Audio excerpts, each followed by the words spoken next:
With the concatenated ordering's ordinal analysis procedure, you can examine the individual results from the analysis. You can also save those results to a separate data set, and you can also append them to the data set that you're currently working on or that you have open. So let's return to the software to see how those options work. So here is the affective realism data, and let's remind ourselves that we're expecting an ordinal pattern such that the positive images should be rated highest, next to the neutral, next to the, finally, the negative. So there's the ordinal pattern that we're expecting. Here are the options we want to select: the individual results, the append those results, and save those results. Let's go ahead and turn on the randomization test as well and select OK to run it. So it iterates through and takes us to the text output window. Let's scroll up a little bit here, and here we see the individual classification results for all the observations. So here's case number 1, and notice that there are 3 observations for that individual, no missing cases, 3 classifiable pairs of observations. Now we chose the full classification option for the analysis. So recall that that means we're comparing positive to neutral, positive to negative, and neutral to negative. So that's 3 possible pairwise comparisons. And of those 3, for case number 1, the first person, only 1 matched expectation. And so that's only 1 out of 3. That's 33.33%. So that is our percent correct classification. Now the chance value here is also quite high at 0.83. Not surprising given the low chance value, or the low PCC rather. All right, case number 2, we see there are 3 observations, no missing cases, 3 classifiable pairs, and then once again, or rather here, we have a 3 out of 3. So that's a PCC of 100%. So case number 2, that person's ratings matched expectation perfectly.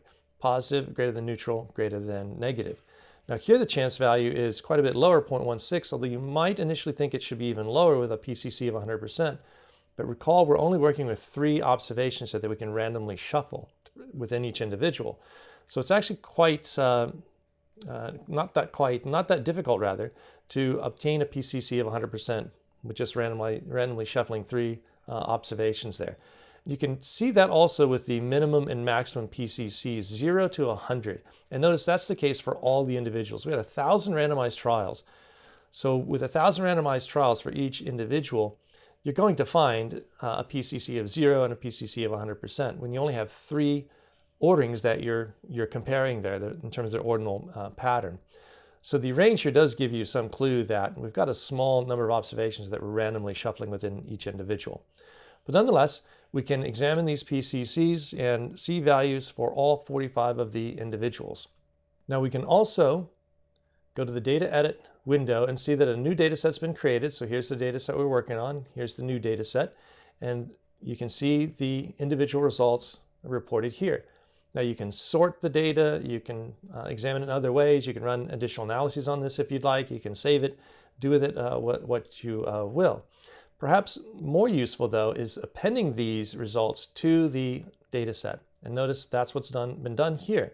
So here's the original data, and now we see the appended individual results. And now what we can do is run additional analyses comparing these results to other orderings that we have in the data set.